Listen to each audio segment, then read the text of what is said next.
दोस्तों, आज जो अपराध की वारदात के बारे में मैं आपको बताने जा रही हूँ वो लुधियाना पंजाब से है। तो चलिए इस वारदात के बारे में हम विस्तार से जानते हैं। पंजाब के ज़िला बरनाला धनोआ रोड पे स्थित है। जसवंत सिंह यहीं के रहने वाले थे। उन्होंने अपने घर के एक हिस्से में सैलून खोल रखा था। उन्हीं पैसों से उनका गुजारा होता था। उनके परिवार में उनकी पत्नी दविंदर कौर, 2 बेटे और एक बेटी हरप्रीत कौर थी। बेटी बड़ी हुई तो जसवंत सिंह ने उसकी शादी के बारे में सोचा। लुधियाना में उनकी बहन रहती थी भोली। उसी के माध्यम से हरप्रीत की शादी की बात कोलकाता के रहने वाले रंजीत सिंह के बेटे हरप्रीत सिंह उर्फ हनी के साथ चली। रंजीत सिंह वैसे तो लुधियाना के रहने वाले थे, लेकिन जवानी में वो कोलकाता जाके बस गए थे। वहाँ उनका होटल और रेस्टोरेंट का बहुत बड़ा बिजनेस था। उनके पास किसी चीज की कमी नहीं थी। वो बहू के रूप में एक गरीब और शरीफ घर की प्रतिभाशाली लड़की चाहते थे। इसलिए उन्होंने नहीं उनके बेटे ने भी हरप्रीत का रिश्ता स्वीकार कर लिया। ये मार्च 2013 की बात थी। शादी की तारीख 7 दिसंबर 2013 रख दी गई। शादी फिक्स होने के कुछ दिनों बाद ही जसवंत सिंह को फोन आने लगे और कोई उसे धमकी देता रहा कि अगर उसने ये रिश्ता ना तोड़ा तो अंजाम अच्छा नहीं होगा। अब शादी नजदीक आ गई तो जसवंत सिंह परिवार सहित लुधियाना के जनता नगर की गली नंबर 16 में रहने वाले अपने रिश्तेदार राजिंदर सिंह के घर आ गए। दूसरी ओर रंजीत सिंह का परिवार भी बेटे की शादी के लिए लुधियाना आ गया। शादी वाले दिन हरप्रीत अपने परिवार और 2 सहेलियों के साथ सराबा नगर के लैक्मे सैलून तैयार होने के लिए पहुंची। माता पिता कार में ही बैठे थे और हरप्रीत अपनी सहेलियों साथ अंदर चली गई। ठीक 7:30 बजे एक युवक हाथ में प्लास्टिक का डब्बा लिए सैलून में आया। अपना मुंह ढक रखा था उसने और आते ही उसने हरप्रीत को ऐसे बुलाया जैसे वो उसे जानता हो। जब वो हरप्रीत के पास आया तो उसने कहा कि मैंने तुझसे ही नहीं तेरे परिवार को भी बोला था कि मैं ये शादी नहीं होने दूंगा। जो प्लास्टिक का डब्बा वो अपने साथ लेकर आया था उसने वो खोला तो उसमें तेजाब था। उसने वो सारा तेजाब हरप्रीत के मुंह पर डाल दिया और एक कागज का टुकड़ा फेंक कर वहां से भागकर चला गया। ये सब होने के बाद सैलून में एकदम से शोर मच गया।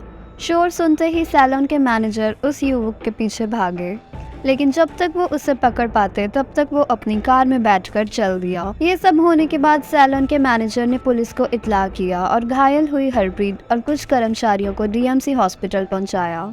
हरप्रीत का पूरा चेहरा जल चुका था। ये सब होने के बाद जसवंत सिंह ने पुलिस में कंप्लेंट की और जो कागज वो युवक सैलून में फेंक कर गया था, मिलने पर पता चला वो एक प्रेम पत्र था। पर वो प्रेम पत्र सिर्फ और सिर्फ पुलिस को गुमराह करने के लिए फेंका गया था। असल में हरप्रीत का कोई चक्कर नहीं था। अब सवाल ये उठता था कि आखिर ये कौन था और इसने हरप्रीत पर तेजाब क्यों फेंका। हरप्रीत कौर भी बयान देने की हालत में नहीं थी। उसकी हालत दिनों दिन खराब होती जा रही थी। जब डीएमसी हॉस्पिटल में डॉक्टर्स ने हरप्रीत का इलाज करने से हाथ खड़े कर दिए, तब पुलिस ने पुलिस फंड से और कुछ मदद से हरप्रीत का इलाज करवाने के लिए उसे मुंबई भेजा। जब इंस्पेक्टर हरपाल सिंह ने रंजीत सिंह और जसवंत सिंह से पूरी तरह पूछताछ की तो पूरा मामला सामने आ गया और सब कुछ सुनने के बाद पटियाला के एक एरिया में छापा मारा गया। पुलिस से बचने के लिए वहां एक युवक छत से भागा और इसी के चलते उसकी एक टांग भी टूट गई। उसका नाम पलविंदर सिंह उर्फ पवन था। पुलिस ने उसको गिरफ्तार कर लिया और उसके साथ ही एक और 30-32 साल की महिला को गिरफ्तार किया जिसका नाम अमृतपाल कौर था। पूछताछ के दौरान पता चला कि इस कांड की मुख्य किरदार अमृतपाल कौर थी, जो हरप्रीत सिंह की भाभी थी। उसका हरप्रीत सिंह के भाई से तलाक हो चुका था और उसने रंजीत सिंह और उसके परिवार से बदला लेने के लिए ये सब किया था। पूछताछ के दौरान जो सच सामने आया वो हैरान कर देने वाला था। अमृतपाल कौर उर्फ डिम्पी उर्फ हनी लुधियाना में डुगरी के रहने वाले सोहम सिंह की बेटी थी। वो अपनी मर्जी से अपनी जिंदगी बिताने वाली सोच रखती थी, जिस वजह से उसकी तमाम लड़कों से बातें होती थी। जिद्दी होने की वजह से उसके माँ बाप भी उसे नहीं रोक पाए। 2003 में उसकी रंजीत सिंह के बड़े बेटे से शादी हो गई और वो कोलकाता आ गई। चिड़चिड़ा व्यवहार होने की वजह से वो अपने ससुराल पर हावी होती रही। समाज में इज्जत की वजह से घर में कोई भी अमृतपाल को कुछ नहीं कह सकता था। इस वजह से ही रंजीत सिंह का बेटा अपनी पत्नी अमृतपाल को लेकर विदेश चला गया। वहां जाकर अमृतपाल के 2 जुड़वा बच्चे हुए। बच्चे होने के बाद वो कोलकाता वापस आ गए। कोलकाता वापस आने के बाद कलेश इतना बढ़ गया कि अमृतपाल ने अपने दोनों बच्चों को अपने पति को सौंपकर अपने पति को तलाक दे दिया। तलाक के दौरान उसने अपने पति से 70 लाख और लुधियाना में एक फ्लैट लिया था। पैसों की कोई कमी नहीं थी अमृतपाल के पास। 2013 में अमृतपाल ने फिर से एक एनआरआई के साथ शादी कर ली। शादी के कुछ दिन बाद ही उसका पति लंदन चला गया। पति के लंदन जाने के बाद उसकी मुलाकात पलविंदर सिंह उर्फ पवन से हुई। क्योंकि अमृतपाल को सहारे की जरूरत थी, उसने पलविंदर से अपनी नजदीकियां बढ़ाई। संबंध बन गए तो पलविंदर सिंह अमृतपाल कौर के इशारों पर नाचने लगा। अमृतपाल कौर जब अपनी जिंदगी में अपनी शर्तों पर जी रही थी। जब उसे हरप्रीत सिंह की शादी के बारे में पता चला तो उसे सनक चढ़ गई कि वो उस परिवार की किसी भी लड़के की शादी नहीं होने देगी और उसने पलविंदर सिंह के साथ मिलकर एक योजना बनाई कि कोलकाता जाकर वो रंजीत सिंह के परिवार को ऐसा धमकाएंगे कि वो उनके घर शहनाई नहीं बजने देंगे। लेकिन ये काम करने के लिए उनमें हिम्मत नहीं थी।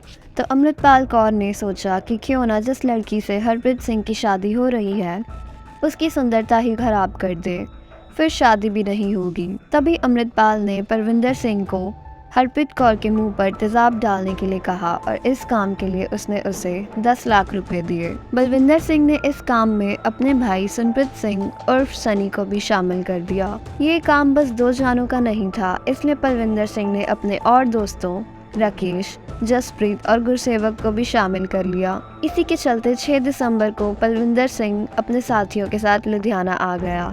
अमृतपाल कौर ने पता कर बलविंदर को बता दिया था कि हरप्रीत कौर सजने के लिए लैक्मे सालोन जाएगी।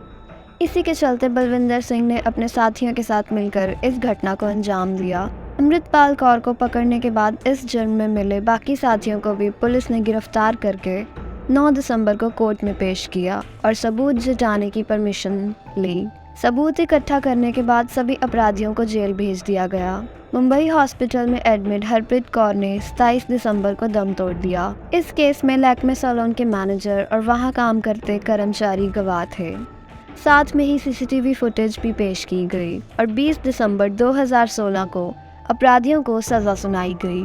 अमृतपाल कौर और बलविंदर सिंह को उम्र कैद की सजा सुनाई गई, लेकिन सजा की शर्त ये थी कि दोनों 25 साल तक जेल में रहेंगे। इसके अलावा उन्हें 9,60,000 का जुर्माना भी लगाया गया, जिसमें 6 लाख मृतिका के घर वालों को दिए जाएंगे और 1 लाख ब्यूटी पार्लर वाले घायल कर्मचारी को।